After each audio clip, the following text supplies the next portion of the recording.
Hello, magandang hapon po sa inyong lahat. Share ko lang sa inyo ang napakagandang sunset dito sa harap ng bahay namin. At dito po sa harap ay aking lihim na hardin.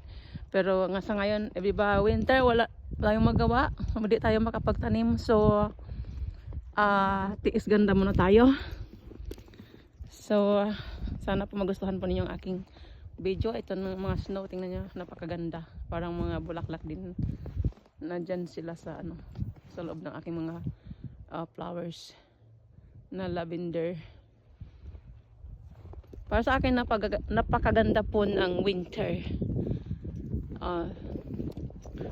So sana po ay pagdating po ng Pasko ay ganito na po itsura ng ating ating paligid na maraming snow, kasi parang feeling ko lang napakasaya.